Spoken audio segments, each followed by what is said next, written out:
Bonjour à toutes et à tous. Je vais relever ici les défis de traiter en une dizaine de minutes la synthèse en images et texte de ma recherche et expérience, pratiquement d'une vie et encore en cours d'évolution. Ça va être assez concentré et speed, donc accrochez vos ceintures et bon voyage.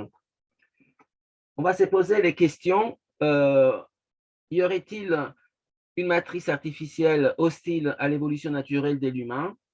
Une matrice contraposée, superposée à une matrice universelle du vivant? Y aurait-il des plans potentiels humains intrinsèques et à déployer à l'intérieur d'un plan évolutif d'excellence qui intercepte notre futur potentiel d'excellence qui est déjà réalisé dans les futurs, mais qui a besoin d'être actualisé dans les présents?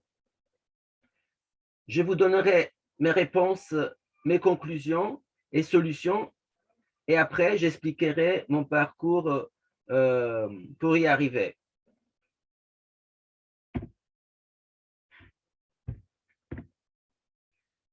Déjà, très jeune, avant l'âge de 10 ans, je me suis rendu compte que le monde des adultes ne tournait pas rond.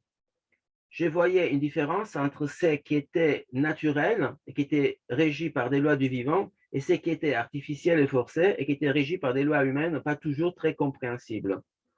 Il y a un adage qui dit « Nul n'est censé ignorer la loi ». Cela signifie qu'on ne peut pas invoquer son ignorance de la loi pour prétendre d'y échapper. Je me demande si ces principes fonctionnent aussi bien pour les lois universelles comme pour celles humaines. Comment faire si les lois humaines sont parfois stupides et pas alignées avec les vivants?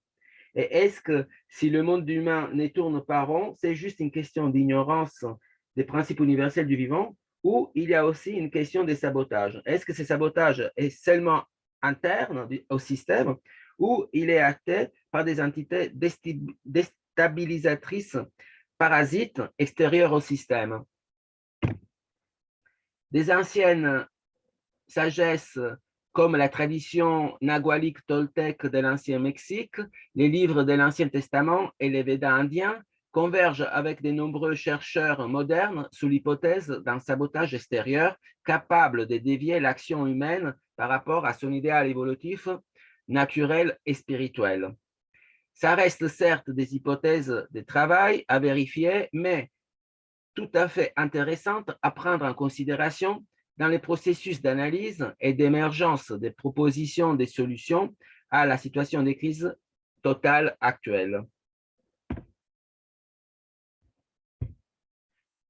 Compte tenu de tout ça, il serait légitime de se poser quelques questions sur la nature de la matrice, sur les processus évolutifs de l'humain et sur les plans potentiels humains.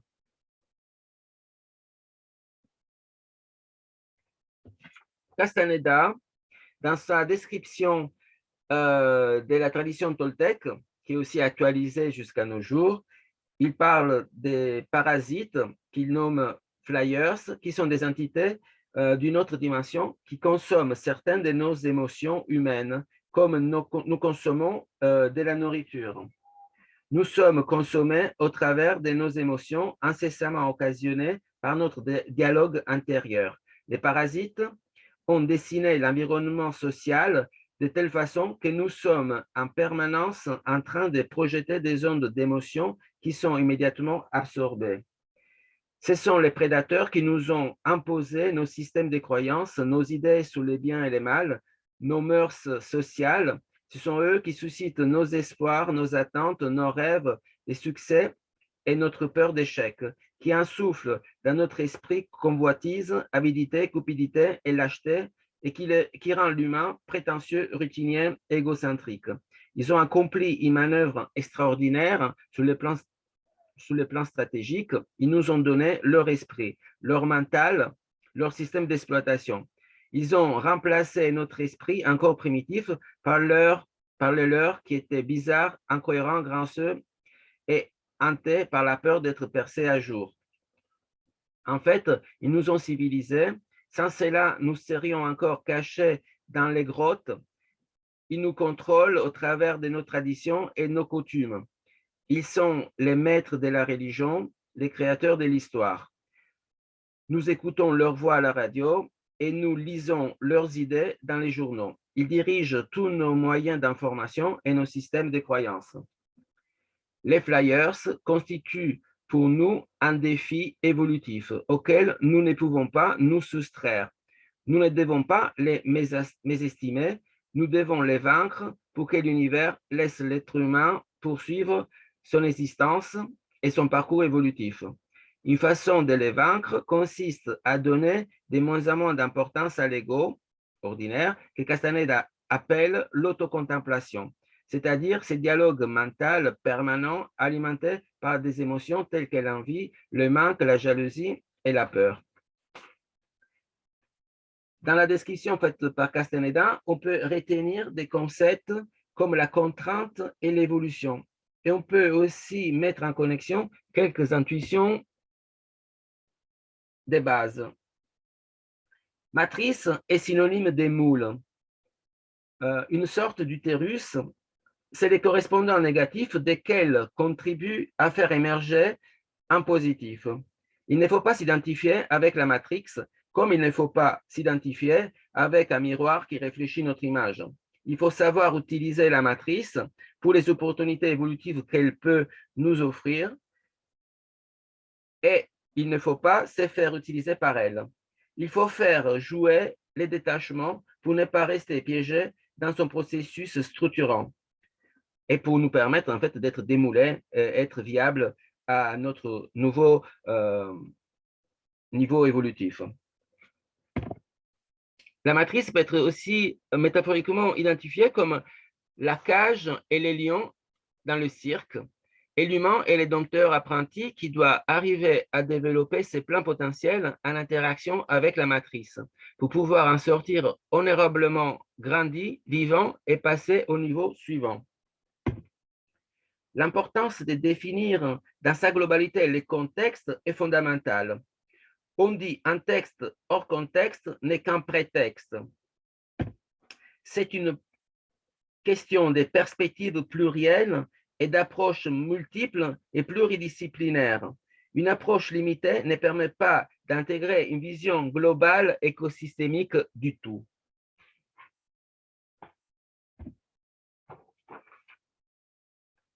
Par rapport à ma recherche écosystémique du contexte et des solutions, j'arrive à des conclusions et des potentielles solutions.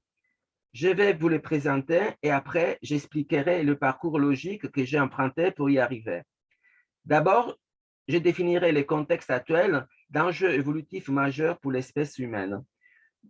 Nous pourrions être face à une bifurcation évolutive, d'un côté le transhumanisme et de l'autre la réalisation des plans potentiels évolutifs humains.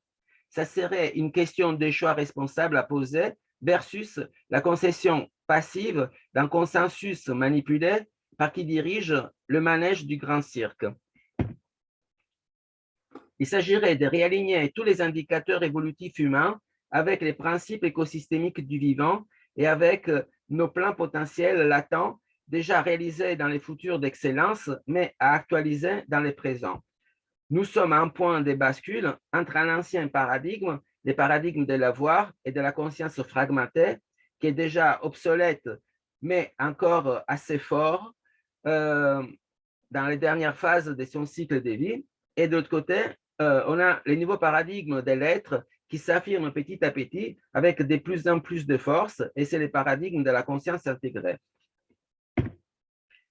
Conclusion et travail effectué dans la pratique sur 3 niveaux. Pour passer de la 3D, l'ancien paradigme, à la 5D, le nouveau paradigme de l'être, en passant par la 4D qui représente les pivots des bascules, il va falloir intégrer nos 3 niveaux de conscience. Notre conscience ordinaire du présent, qui est locale, avec notre conscience instinctive primitive, qui est non locale, et notre conscience intuitive du futur d'excellence, qui est aussi non locale, et créer dans le présent une conscience cosmique universelle, individuelle et collective unitaire. Cela pose la nécessité d'œuvrer à 3 niveaux. Premier niveau inférieur, la purification de la conscience ordinaire et instinctive à travers la réduction des parasites, conditionnements, croyances dépassées, réduction des clivages, réduction des mémoires cellulaires obsolètes, etc. À un niveau supérieur, il faut rendre permanent notre connexion à notre futur potentiel d'excellence de façon à pouvoir être inspiré vers le haut et inspiré par nos plans potentiels déjà réalisés dans les futurs, mais actualisés dans les présents. Et à niveau intermédiaire, il y a l'intégration au quotidien des principes écosystémiques du vivant à travers leur mise en application concrète dans les projets multiples aussi, des constructions de la nouvelle Terre 5D, du paradigme de l'être.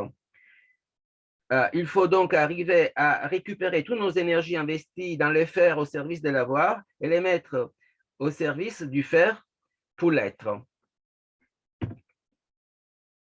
Dans ce sens, j'ai mis à point un support applicatif et pédagogique expérientiel qui permet de prendre en compte tous les indicateurs et de les mettre en alignement avec les principes écosystémiques du vivant en interceptant nos plans potentiels dans notre futur évolutif d'excellence. Voilà, ça c'est la partie solution et conclusion. Je ne vais pas pouvoir développer mon parcours, mais on va visiter rapidement des images avec mon parcours dans la recherche économique, macroéconomique que j'ai pu identifier comme une démarche de manipulation vers l'affirmation de la mondialisation de l'économie et donc l'utilisation de la rationalité de façon irrationnelle pour justifier certains résultats qui étaient souhaités par l'université. Ensuite, et cette heure incentive du tourisme qui m'a permis de vérifier que la nature peut être très exploitée par l'humain pour des intérêts et des profits qui amènent vers une dépendance et vers un esclavage. Et après, mon parcours dans la création, dans la connexion avec une créativité instantanée et intuitive qui m'a permis dans le temps de faire des créations dont j'étais pas, pour lesquelles je n'étais pas formé et accompagner aussi des personnes avec des processus qui ont permis en fait de connecter leur plein potentiel et trouver des solutions auxquelles ils n'auraient pas pu accéder par leur conscience ordinaire.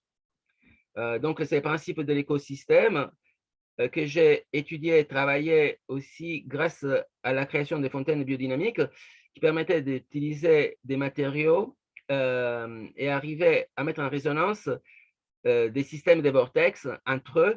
Et le moment de passage à l'écosystème, c'est quand il y a ces synchronisations du tout et le tout va assumer une valeur qui est supérieure à la somme des éléments. La valeur ajoutée étant les interactions entre tous les éléments. Voilà, les créations, les principes des designs écosystémiques pour les projets du nouveau paradigme qui intègre l'économie régénérative, les pleins potentiels qui sont représentés par les chakras, la pyramide des deals, des cohérences des niveaux, des différents niveaux des projets, la pyramide de Maslow, la spirale évolutive, les processus de conception des projets en 4 phases, rêve, planification, action, célébration, la synchronisation des axes de l'amour, de l'intelligence et de la volonté. En fait, c'est des approches assez hétérogènes qui vont de l'approche de management de projet jusqu'à des approches métaphysiques.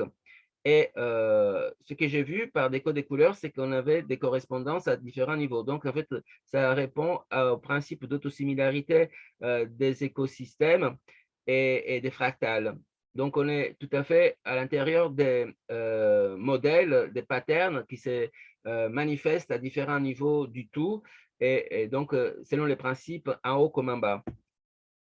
Et voilà, ici, à l'étendue de ma recherche sur différents domaines, et où je mets tout en écosystème. Et voilà, pour revenir donc au travail à réaliser.